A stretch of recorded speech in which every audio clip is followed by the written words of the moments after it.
할렐루야. 우리 원영호 장로님께서 기도해 주시기도 했고, 오늘 우리의 찬양처럼 모든 열방 죽을 때까지 우리 하나님과 함께 서서 주의 복음을 증거하는 능력 있는 우리 여러분, 우리 교회 저 되시기를 소망합니다. 오늘 우리에게 주신 하나님의 말씀 보겠습니다. 우리 지난주에도 봤지만 우리 계속 볼 텐데, 마태복음 6장 9절에서 13절입니다. 마태복음 6장 9절에서 13절 한 절씩 교독하고 우리 13절 함께 읽겠습니다. 제가 9절 먼저 읽겠습니다. 그러므로 너희는 이렇게 기도하라. 하늘에 계신 우리 아버지여, 이름이 거룩히 여김을 받으시오며 나라가 임하시오며 뜻이 하늘에서 이루어진 것 같이 땅에서도 이루어지이다. 오늘 우리에게 일용할 양식을 주시옵고 우리가 우리에게 죄 지은 자를 사하여 준 것 같이 우리의 죄를 사하여 주시옵고. 함께 읽겠습니다. 우리를 시험에 들게 하지 마시옵고 다만 악에서 구하시옵소서. 나라와 권세와 영광이 아버지께 영원히 있사옵나이다. 아멘. 우리 주기도문 계속 살펴보고 있는데요. 지난주 설교가 기억나시나요? 네, 지난주에 우리 하늘에 계신 우리 아버지에 대해서 말씀드렸죠. 그래서 우리 한국말로는 순서가 그렇게 되어 있지만 원래는 아버지가 먼저 있고 그 다음 우리, 그 다음에 하늘에 계신 이렇게 되어 있다고 하죠. 그래서 기도하기 전에 하나님을 부르지만 그냥 부르는 것이 아니라 우리들의 믿음의 고백이기도 했습니다. 우리에게 하나님은 우리의 아버지시다, 이런 고백이죠. 더구나 그 아버지는 우리 육신의 아버지와 같지 않다. 그 아버지는 아버지의 원형, 최고의 아버지이시다. 자비로우시며 우리를 돌보시는 분이시며 우리의 상한 마음을 아시는 분이 바로 우리 아버지시다. 그리고 그분이 하늘에 계시다, 전능하시다. 그래서 육신의 아버지는 때로는 우리를 사랑해도 때로는 능력이 부족하고 지혜가 부족할지 몰라도 하나님께는 능력과 지혜가 충만하다. 그러니 그 하나님이 나의 아버지가 되시니 얼마나 기쁘고 감사한가. 그래서 우리는 지난 일주일을 그 하나님과 교제하며 일주일을 지나왔어야 되는 것이죠. 혹시 잊어버렸다면 다시 생각해 보는 겁니다. 그 하나님이 나의 아버지시구나. 고난이 다가오고 어려운 일이 다가올 때도, 때로는 기쁜 일이 있을 때에도 아버지가 나와 함께 하시니 나는 능히 이긴다. 그 믿음으로 우리는 승리하는 거죠. 얼마나 은혜롭습니까? 우리 하나님이 그렇게 우리를 인도해 주셔서 참 감사하죠. 또 그 하나님은 우리의 아버지라고 말씀했습니다. 이건 정말 깊은 의미가 있습니다. 우리 다른 종교는요, 기도할 때 자기를 위해서 기도 많이 하잖아요. 자기가 원하는 것을 이루기 위해서. 근데 우리는 예수님께서 가르쳐 주실 때부터 우리를 생각하며 기도하라는 겁니다.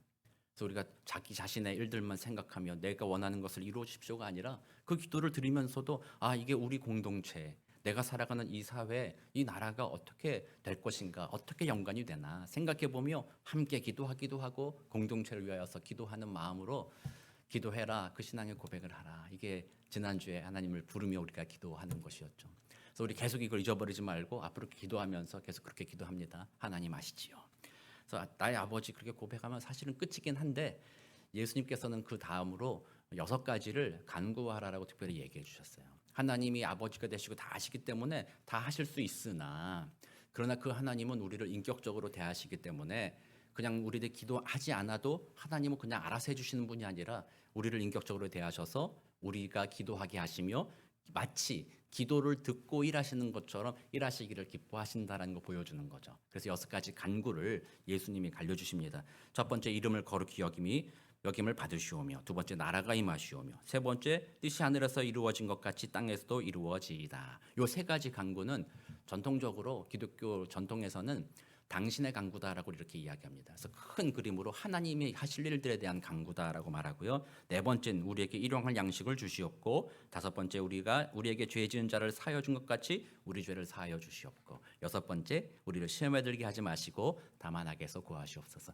요 나머지 3가지는 우리들의 기도다, 나의 기도다. 그래서 우리들의 일상의 삶 속에 우리를 도와달라는 간구가 이렇게 담겨 있는 것이죠. 그래서 보통은 이 두 파트로 나눠져 있는데, 오늘 제가 사실은 이 파트별로 좀 설교하려고 했는데 각각 간구의 내용들이 좀 깊이 생각해 볼 것들이 담겨 있기 때문에 각각 간구를 가지고 좀 생각해 보려고 해요. 그래서 오늘은 첫 번째 간구를 좀 생각해 보려고 합니다. 첫 번째 간구가 뭐였어요?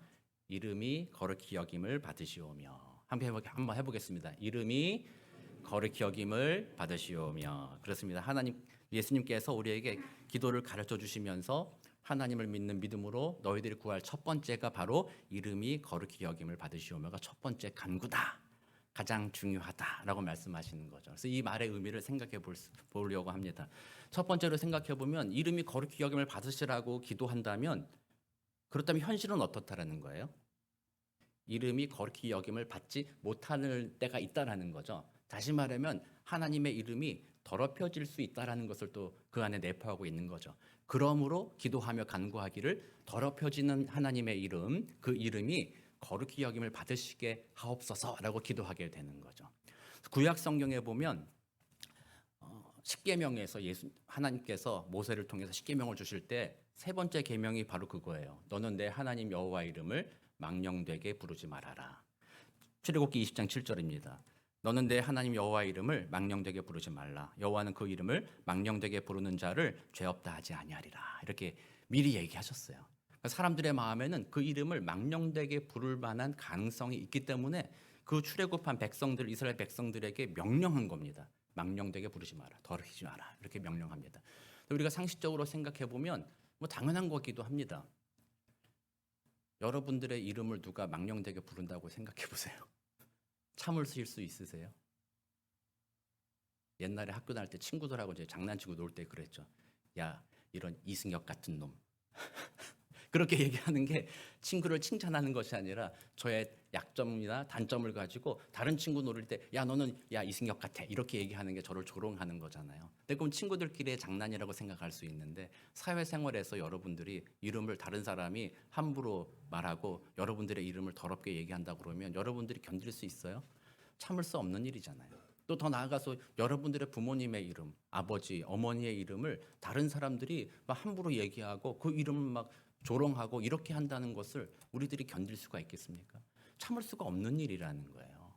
그런데 문제는 사람의 이름도 더럽혀지고 조롱받는 것을 견딜 수가 없는데 모든 것을 만드신 창조주 하나님이시며 또 우리가 이미 기도할 때 시작했던 것처럼 아버지라고 부르는 우리 하나님의 이름이 더럽힘을 받는 것에 대해서 우리가 어떻게 생각하느냐는 거예요. 하나님의 이름이 더럽힘을 받는 것에 대해서 여러분들은 어떻게 생각하세요? 그럴 수도 있지, 뭐 이렇게 생각하시는, 전혀 그럴 수 없는 거죠. 그리스도인이라고 한다면 예수 믿고 하나님의 자녀, 하나님의 백성이 되었다라고 고백하는 우리들에게 있어서는 우리 하나님의 이름이 더럽힘을 받는다는 것을 견딜 수가 없는 자들이 되어야 되는 거예요. 근데 우리는 내 이름에 대해서 더럽힘을 당하거나 우리 가족의 이름이 더럽힘을 당하는 것에 대해서는 절대로 참을 수 없고 무슨 일을 해서라도 내 인생을 다 걸고라도 나의 명예를 회복하겠다라고 막 그렇게 하면서도 하나님의 이름이 더럽혀지는 것에 대해서는 그건 하나님의 일이죠. 당신의 일입니다. 이렇게 생각하면서 너무나도 우리는 쉽게 생각하며 살아간다라는 거예요. 그래서 다시 한번 우리들의 마음 가운데 나의 아버지 되시는 하나님의 이름이 거룩해지기를 원합니다. 이것이 우리 인생의 최고의 가치가 되어 가야 되는 거죠. 최고의 목적이 되어 가야 되는 것입니다. 그러나 하나님께서 말씀하신 것처럼 출애굽기에서 그렇게 십계명으로 명령하신 것처럼 사실 실상은 우리들은 죄로 물들어 있기 때문에 하나님의 이름을 조롱하며 살아간다라는 거예요. 그래서 하나님을 믿지 않는 사람들에 대해서, 예수님을 모르는 사람들은 하나님을 정말로 우습게 여깁니다. 하나님의 이름을 함부로 이야기합니다. 또 조롱합니다. 얼마 전에 한국에서 회개와 기도회 운동해서 한국 교회가 좀 모여가지고 한 10만 명이 해운대에서 모였다고 하더라고요. 9월 언제? 2014년에 한번 모여서 그렇게 함께 기도했었고 또 10년이 지나서 다시 한번 우리가 회개를 하자. 우리 교회가 세상 속에 빛과 소금으로 살지 못하는 것에 대해서 반성하자, 회개합시다 해서 해운대에서 한 10만 명이 모여서 같이 기도를 했다는 거예요. 뭐 기사가 났습니다. 근데 보면 어떻게 돼 있어요? 거기 댓글이 달리게 돼 있더라고요. 댓글이 한 1000개가 달려 있어요. 어떤 댓글이 달려 있을까요? 할렐루야, 이렇게 많은 사람들이 하나님을 사랑하며 회개 기도하니 우리나라 교회에 희망이 있고 우리나라에 희망이 있습니다. 이런 댓글들이 달렸으면 좋겠지만요, 그런 댓글은 거의 없어요. 1000개 전부 다 악플이에요. 너희들끼리 나가서 해라. 왜 거기서 모여가지고 다른 사람에게 피해를 주냐. 이래서 내가 뭐 교회를 안 나간다, 뭐 목사가 어쩌다 저쩌다, 대부분이 그렇게 되어 있습니다. 사람들이 하나님을 모르기 때문에 그 하나님의 이름을 함부로 조롱한다라는 거죠. 거기에 대해서 우리는 어떻게 생각해야 되겠어요? 댓글 다는 놈들 내가 다 조사한다. 다 다 이용해가지고 나 고소할 거야. 뭐 이렇게 생각하면 안 되는 거. 그런 그리스도인들은 그런 방식으로 대하라는 게 아니에요. 그런 걸 보면서 마음 아파야 되는 거예요. 우리 하나님의 이름이 나를 구원하시며 나를 사랑하신 그 하나님의 이름이 왜 저 사람들에게 저렇게 조롱을 받으며 우리 기독교 예수 믿는 사람들이 저렇게 공격을 받았는가 돌아보는 거죠. 돌아보면 그 회개 기도 운동의 그 내용들이 바로 그거기도 한 거예요. 그들을 공격하고 조롱할 것이 아니라 과연 믿는 자 우리들이 혹시라도 하나님의 이름을 더럽히지는 않았는가 돌아보게 되는 거죠. 그걸 해야 되는 거죠. 그래서 우리 예수 믿는 사람들도 죄로 물들어 있기 때문에 여전히 완벽한 하나님의 백성이 되지 않았으므로 때때로 우리도 하나님의 이름을 더럽히는 그런 삶을 살아가고 있다라는 것을 사실은 여기에 고백하고 있는 거예요. 웨스트민스터 대요리 문답입니다. 오늘 제가 이제 웨스트민스터 대요리 문답하고 하이델베르크 요리 문답에서 이 첫 번째 강구에 대해서 설명한 것을 좀 이렇게 여러분들께 말씀드리면서 말씀을 나눌 텐데요. 웨스트민스터 대요리 문답 190문은 바로 첫 번째 기도, 이름이 거룩히 여김을 받으시옵소서 해서 우리는 무엇을 기도하는가라는 질문을 하고 거기에 대한 답변으로서 이렇게 이야기합니다. 우리 모든 사람들은 하나님을 옳게 공경할 수 없는 전적 무능과 부적당함이 있음을 인정하면서라고 되어 있습니다. 그러니까 우리들의 신앙의 고백 성경에서 말하는 바는 하나님의 이름을 거룩하게 하기 위한 우리들의 능력이 없다라는 겁니다. 그래서 우리들이 하는 일들은 어떻게 보면 하나님을 거룩하지 않게 만드는 일. 그러니까 세상에 대해서 하나님의 이름을 더럽히는 일들을 행하는데 더 잘하는 사람들이다라고 웨스트민스터에서 얘기하고 있는 거예요. 그래서 예수 안 믿는 사람은 당연히 그렇게 하겠지만 여기 계신 여러분들은 내가 언제 그랬냐 그럴 수도 있어요. 내가 언제 그랬냐? 내가 언제 하나님의 이름을 더럽혔냐? 나는 예배도 잘 드리는데, 나는 뭐 교회에서 봉사도 하고, 저 같은 경우도 저는 뭐 목사로서 인생을 주님 앞에 드린다라고 하고 이 목사의 직분을 감당하고 있는데 내가 언제 하나님의 이름을 더럽혔느냐 이렇게 반론할 수 있는데 가만히 생각해 보는 것입니다. 생각해 보면 예수 믿는 사람들도 하나님의 이름을 더럽히는 몇 가지 수준이 있습니다. 첫 번째는 뭐냐면요. 기도할 때에 하나님의 이름을 더럽힙니다. 기도할 때에 하나님의 뜻을 구하는 기도를 하지 않습니다. 기도할 때에는 다른 종교와 똑같이 내가 원하는 것을 이루어 달라는 것을 기도라고 생각합니다. 내 가정에 평안이 있게 하옵소서. 내 가정에 물질의 어려움이 없게 하십시오. 우리 모두가 건강하게 하십시오. 예수 믿지 않는 사람들도 원하는 복 있잖아요. 돈 잘 벌고 건강하고 즐겁고 행복하고 무병장수하다가 마지막 어느 날 하나님께 불려갈 때는 고통 없이 그냥 죽는 인생. 그리고 이제 그 끝이 되면 더 좋은 하나님의 나라에 가게 하옵소서라는 그런 기도 제목, 그런 목표를 가지고 그렇게 기도한다는 거예요. 하나님의 뜻이 무엇인지를 구하는 기도는 드리지 않는다라는 거죠. 그래서 이런 기도는요. 하나님을 하나님 되게 하지 않는 거예요. 하나님은 우리보다 뛰어나시며 초월해 계시며 우리 아버지가 되시고 우리보다 지혜로우셔서 가장 좋은 것을 아시는 분임에도 불구하고 우리가 하나님을 가르치는 겁니다. 하나님이 선한 것이 내게는 선한 것이 아닙니다. 내게 선한 것은 이런 것들이니 하나님 좀 내려오세요.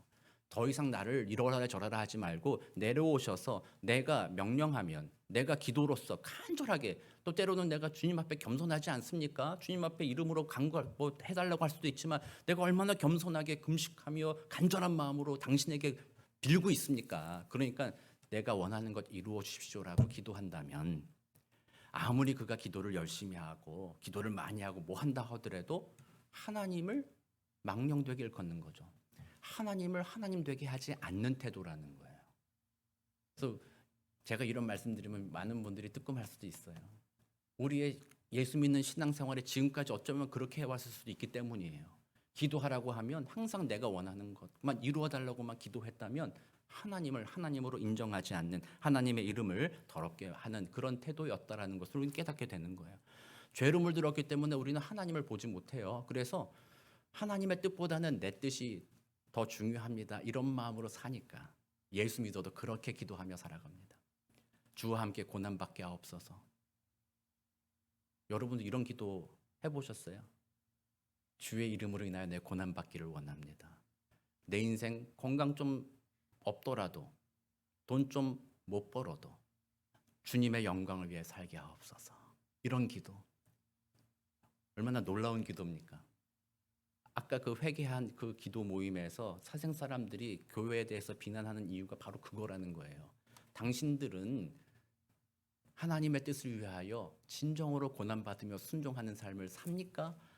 보니까 안 그런 것 같습니다. 당신들도 우리와 똑같이 이 땅에서 잘 먹고 잘 사는 거에만 관심이 있어가지고 그 마음만 있으니까 하나님의 뜻을 외면하다 보니까 삶의 자리에서 돈 버는 일을 하면 눈에 불을 켜고 거짓된 일도 행하고 불을 켜고 사기치고 거짓말하고 나쁜 일하고 그러지 않습니까? 그러니까 세상 사람들에게 기독교가 욕을 먹게 되고 그런 하나님의 영광이 가려워지게 되는 것이죠. 그래서 우리가 먼저 기초적으로는요, 우리의 신앙생활을 점검해 봐야 되는 거예요.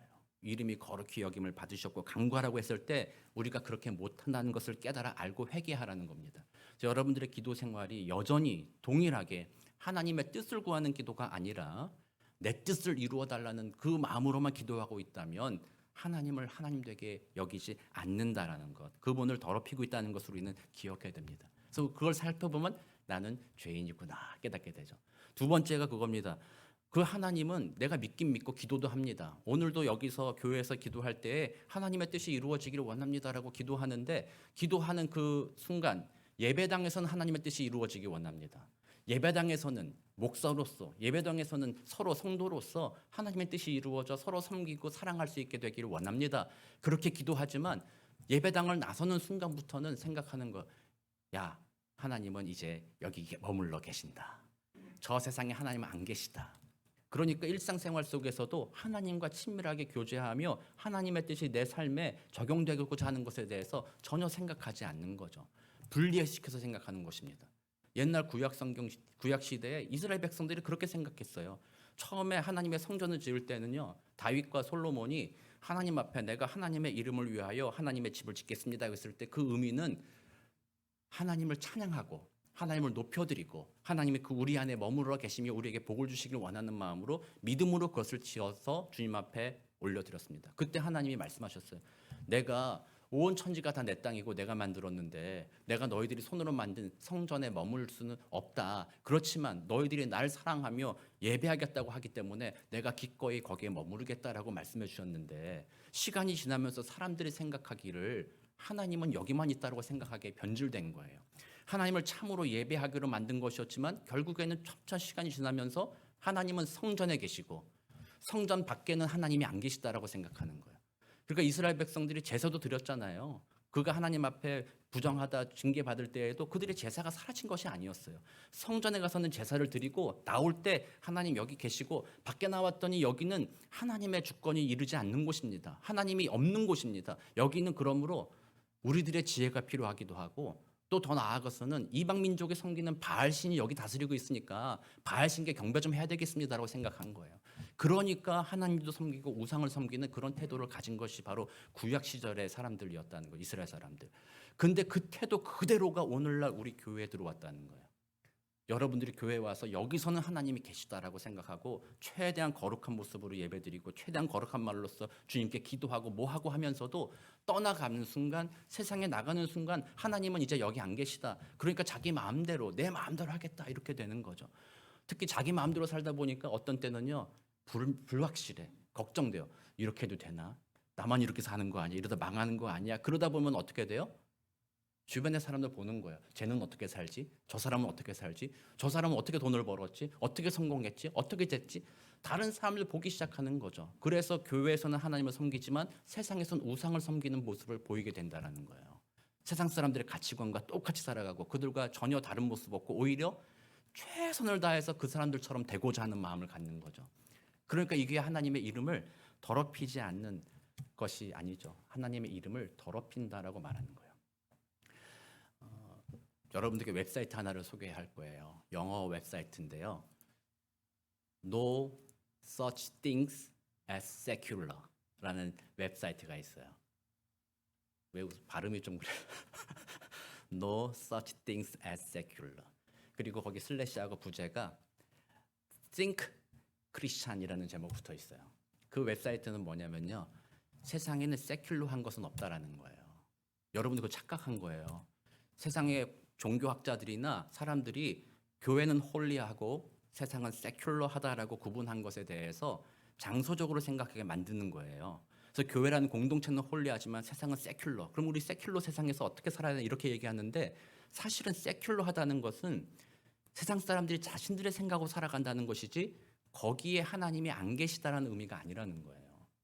그래서 세상의 모든 삶은 언제나 영적 전쟁 중에 있는 겁니다. 그래서 그 책은 그 웹사이트는요. 우리가 보는 영화라든지 비디오 게임, 노래 이런 것들이 어떻게 영적 싸움관에 있는지를 설명하는 거예요. 그래서 거기에서 우리가 크리스찬으로서 그런 영화를 어떻게 해석해야 되는지, 노래를 어떻게 해석해야 되는지, 그렇다면 우리가 그것을 들으면서 어떻게 우리의 신앙을 지켜야 되는지 그런 이야기들이 거기에 담겨 있어요. 그래서 그 웹사이트의 뜻은 우리들의 삶의 모든 영역에서 더 이상 세큘러하다라고 말할 수 있는 곳은 없다. 모든 영역이 하나님의 땅이며 하나님의 주권을 다스리고 있으며 다만 사탄의 공격을 받고 있다라는 거예요. 그래서 우리는 세상에서 살아갈 때에도 하나님의 뜻을 구하며 살아가는 거예요. 매일매일 순간에 우리는 기도하는 거예요. 하나님 도와주십시오. 만약에 우리가 그걸 잃어버리고 여러분들의 마음이 여기는 하나님 계시지만 우리의 삶, 내가 하는 직업, 내가 하는 비즈니스, 내가 하는 모든 것에는 하나님이 안 계시다라고 생각하고 그런 구분을 나누기 시작한다면 천지를 지으시고 모든 곳에 계시는 그 하나님을 왜곡한 거잖아요. 그게 하나님의 이름을 더럽게 한다라는 거예요. 그래서 그렇게 생각하니까 그리스도인들이 세상에서 그리스도의 말씀, 하나님의 말씀대로 삶을 살지 못하는 거예요. 세상 사람들이 볼 때 교회만 가는 것 빼고는 다를 바가 없다 생각하니까 교회의 매력을 느끼지 못하는 거죠. 위로가 어디 있겠냐. 쟤네들도 보니까 위로가 돈 버는 데 있더라. 그리스도인들 보니까 참된 위로를 언제 받냐 했더니 언제 받아요 여러분들 참된 위로를 받을 때가. 저기 팔로버디스 바닷가에 나가가지고 바람을 쐬고 좋은 건 먹고 뭐 이럴 때 그때는 위로받는다. 물론 그때 위로받습니다. 우리의 혼으로 위로받는 거예요. 그것도 위로가 되지만 진짜 위안과 위로는 우리는 하나님 안에 있을 때 받는다라는 게 우리 고백이잖아요. 그러니까 우리는 그런 구분하는 거를 피해야 되는 거죠. 그렇게 더럽히는 것을 버려야 되는 것입니다. 여러분들 회개해야 되는 거죠. 이거 이름이 거룩히 여김을 받으시옵소서 고백하는 순간 우리의 죄가 지금 드러나고 있는 거예요. 여러분들이 저도 그래요. 저도 회개해야 돼요. 목사로서 여러분들 이 시간에만 제가 뭔가 성경을 많이 아는 것 같고 저는 거룩하게 살아가는 것처럼 보이지만 사실은 주일이 지나고 예배 시간이 지나고 세상에 나갈 때는 과연 내가 그리스도인답게 사는가? 내가 인생의 결정을 하는 순간에 하나님의 말씀을 의지해서 결정하는가? 내가 손해보고 고통당해도 그것을 하나님의 뜻이라면 순종하며 걸어가는가 생각해 본다면 그렇지 않다는 것을 발견하게 되고 그러므로 또다시 고백하는 게 뭐예요? 나는 삶으로서 하나님을 더럽히고 있습니다. 하나님의 이름을 더럽히고 있습니다. 이것을 고백하게 되는 거예요. 그래서 이 고백, 이름이 거룩히 여김을 받으시옵소서라는 고백 안에 그런 우리들의 고백이 담겨 있게 되는 것입니다.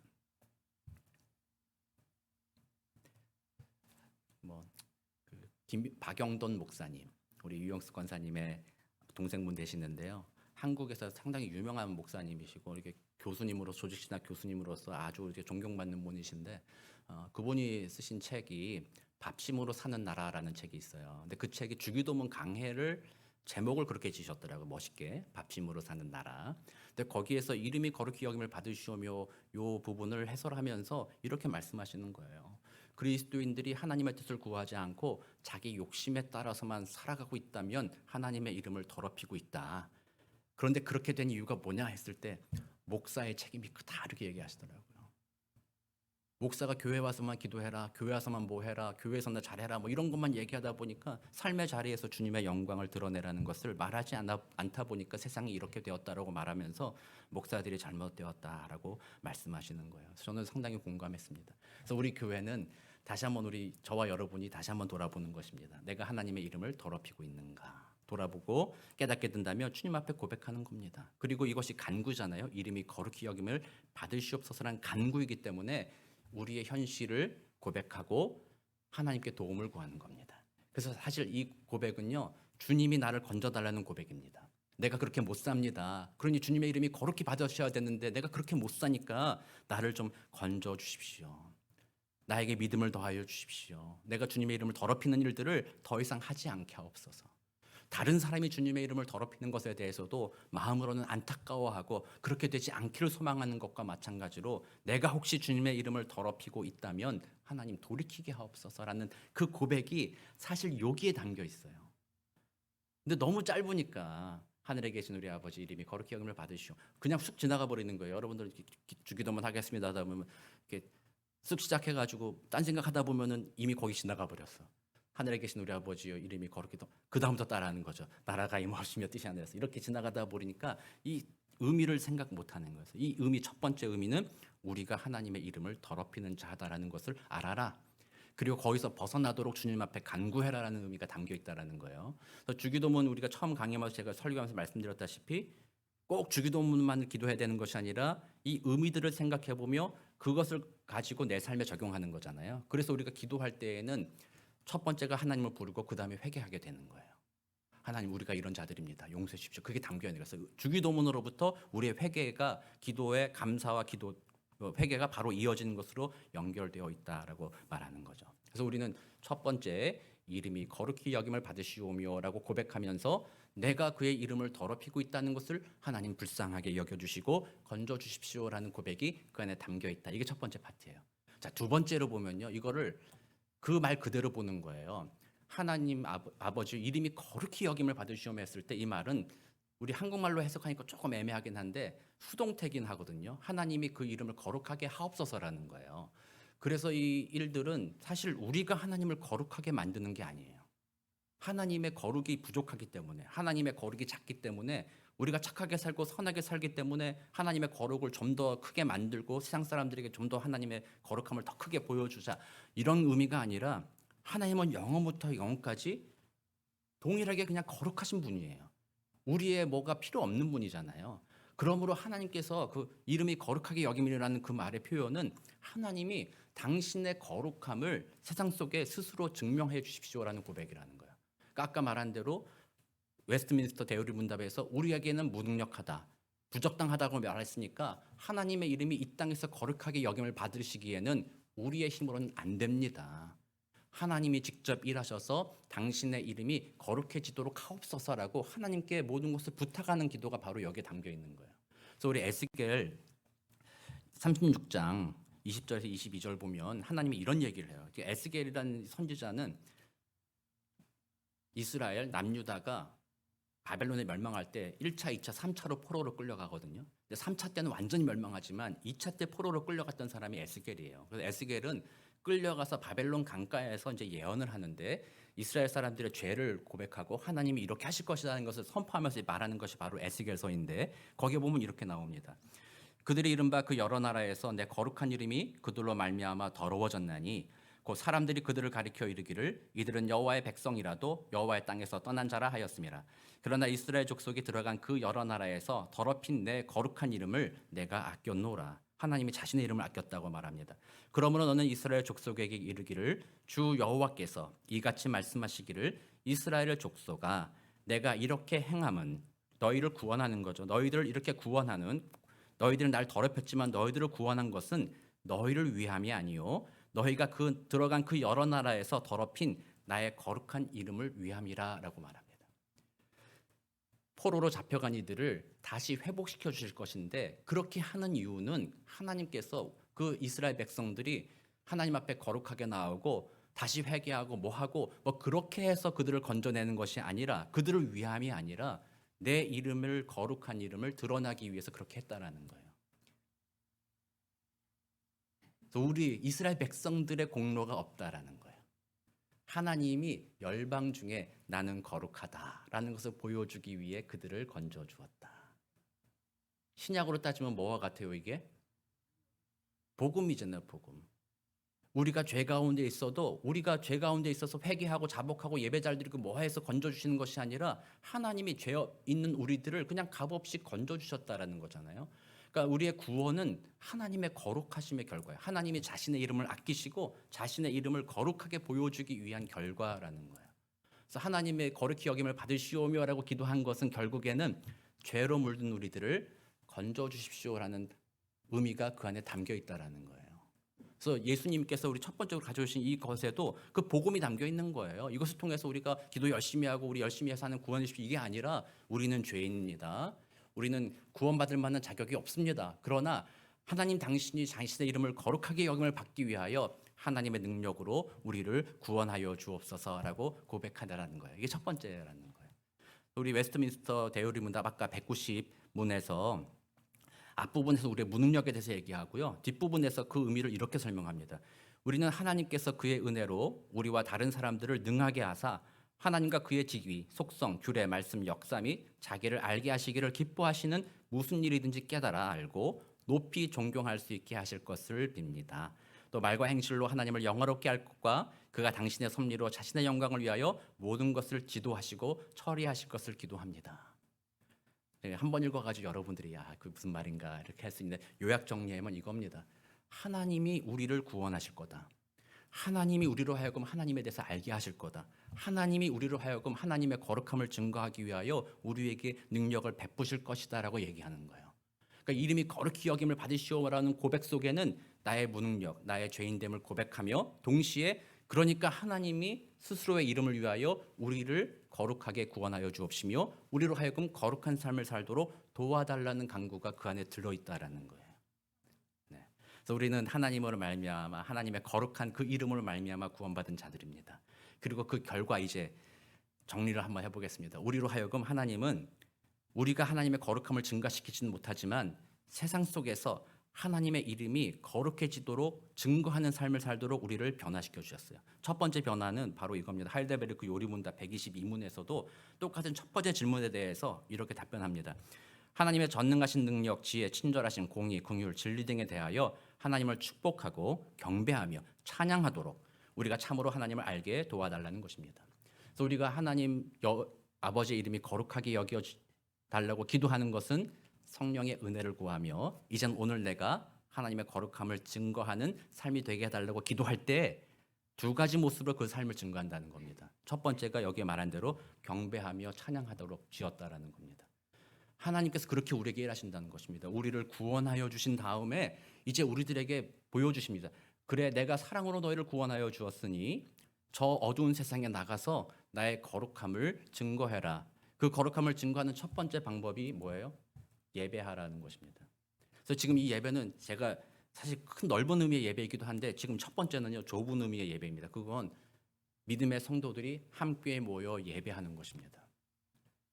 교회에 모여서 토렌 선한 목자교회 여러분들이 속한 몸된 교회에 모여서 예배하는 것을 통해서 하나님의 거룩하심을 세상에 증거하라는 거예요. 성령이 우리 안에 역사하시면요 그 예배를 귀하게 여기기 시작하는 겁니다.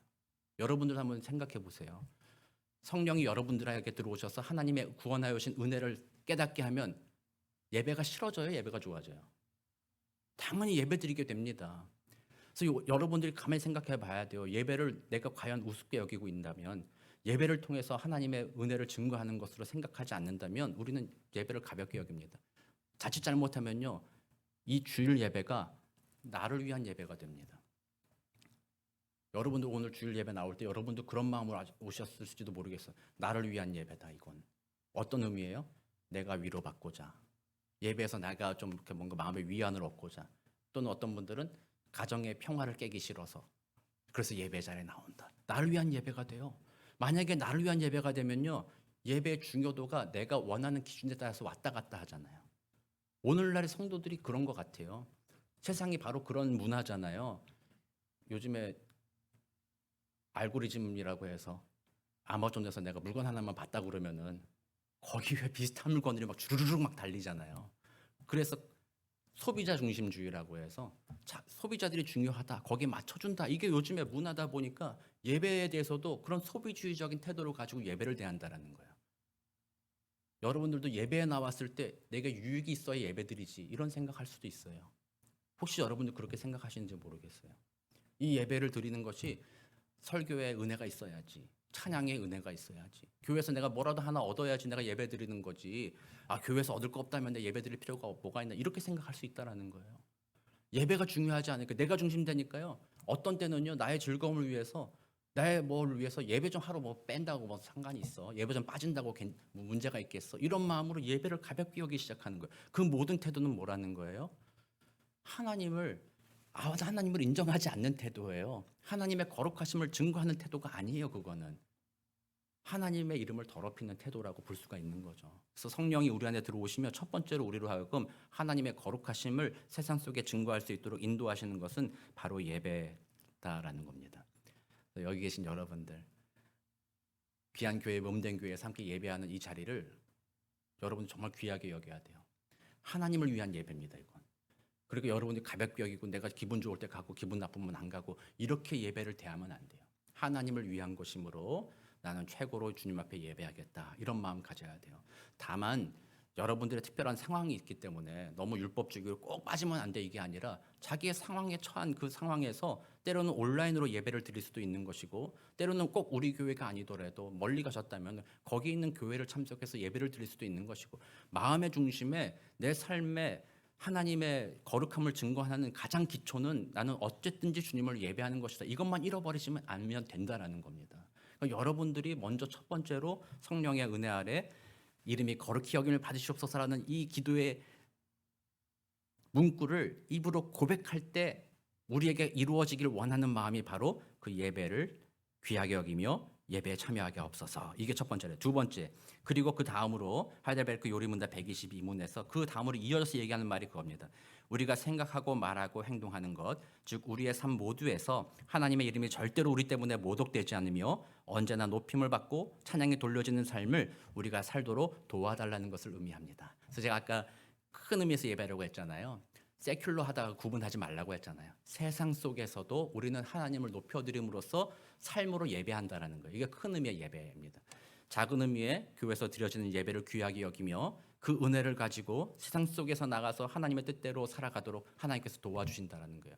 그렇게 살아갈 때 처음에 우리가 하나님의 이름을 더럽히는 삶을 살다가 예수 하나님의 은혜로, 하나님의 일하심으로 구원받고 마음이 새로워져서 이제는 세상 속에서도 하나님의 영광을 드러내는 하나님의 뜻을 따라 살아가는 사람으로 바뀌어 간다라는 거예요. 그러니까 이름이 거룩히 여김을 받으시오며라는 이 고백이 바로 나의 죄를 고백하고 하나님의 은혜를 구하며 교회에서 예배를 사모하고 세상에서 거룩하신 주님의 말씀의 뜻대로 살게 하옵소서라는 기도문을 담고 있다라는 거예요. 사랑하는 성도님들, 이번 한 주간 우리 정말 이 기도문 한번 생각해 보면서 주님 앞에 삶의 자리를 주님 앞에 드리게 되기를 원합니다. 우리 교회 토렌 선한 목자교회가 예배를 정말로 귀중하게 여기는 교회가 됐으면 좋겠고요. 그 예배의 은혜를 경험함으로 정말 삶의 자리에서 하나님의 뜻을 따라 순종하고 하나님의 성령의 은혜를 충만하게 받아서 말로서든 행실로서든 주님의 영광을 드러나요 정말 언제 어디서든 주의 이름이 거룩히 여김을 받으시는데 귀하게 쓰임받게 되는 복된 저와 여러분 되시기를 주의 이름으로 축원합니다. 함께 기도하겠습니다. 사랑과 은혜가 많으신 하나님, 감사합니다.